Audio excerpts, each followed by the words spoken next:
Trump administration outlines negotiating priorities for NAFTA. The United States on Monday said reducing its trade deficits is a top priority for revamping the North American Free Trade Agreement, NAFTA, with Canada and Mexico. The Trump administration sent to Congress its required NAFTA objectives, saying the aim is to improve market access for U.S. manufacturing, agriculture and services in the three-nation deal. U.S. Trade Representative Robert Lighthizer said an updated agreement will include a digital economy chapter and will fold labor and environment obligations, which have remained outside the main agreement, into a final deal. Lighthizer said the U.S. will work to eliminate unfair subsidies, market-distorting practices by state-owned enterprises, and will improve intellectual property protections. Too many Americans have been hurt by closed factories, exported jobs and broken political promises, Lighthizer said in a statement. Under President Trump's leadership, USTR will negotiate a fair deal. Talks are expected to start in about a month. Trump has called NAFTA the worst deal ever and has threatened to leave the agreement. The combined goods and services trade deficit with Mexico was $55.6 billion in 2016. The U.S. deficit in goods was $63.2 billion last year, while the services surplus for the U.S. was $7.6 billion in 2016. The U.S. has a $12.5 billion goods and services surplus with Canada.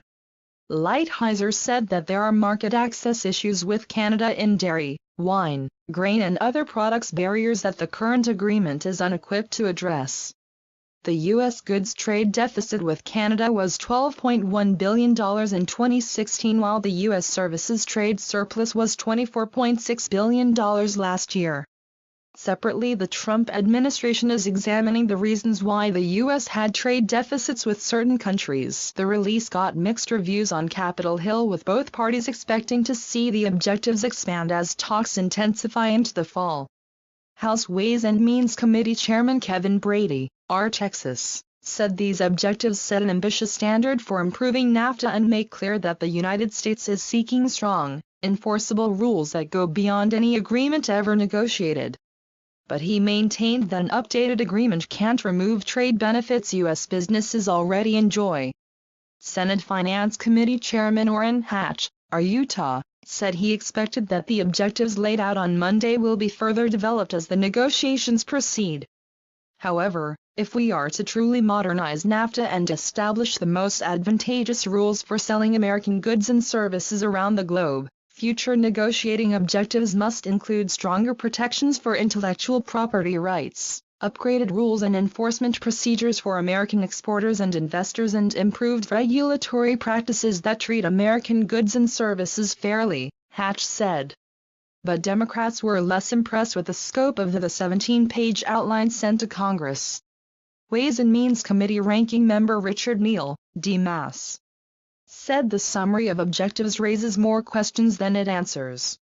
In certain areas, there continues to be a complete lack of clarity or specificity, suggesting the administration may not even know what it wants in a new NAFTA, Neal said. And in other areas, the objectives reveal an approach to trade negotiations that looks like the same, conventional approach taken in previous trade agreements, suggesting that the new NAFTA might not be new at all, he said. Representative Sander Levin, D. Mitch, who has played a pivotal role in trade during his tenure on Capitol Hill, said Mexico's low wages and lack of workers' rights have hurt the U.S. economy and nothing looks to change under Trump. That has been the harmful effect of NAFTA for both workers in Mexico and surely in the U.S., costing many, many American jobs, Levin said. There is nothing in the summary that assures in these vital aspects that a new NAFTA will be different than the old, and statements from USTR have undermined the certainty of real change. Senate Finance Committee Ranking Member Ron Wyden, D. Orr, who has called for a full renegotiation of NAFTA, said the summary falls short in two respects. Wyden said the priorities are hopelessly vague, both in explaining how the administration's specific objectives will benefit the United States on key topics ranging from intellectual property rights and investment, to currency manipulation and government procurement. Then he said the document suggests that the administration will offer up watered-down versions of TPP proposals. It is surprising that in key areas the Trump administration is seeking outcomes that were achieved in the TPP Trans-Pacific Partnership, which the president said was a bad agreement, Wyden said.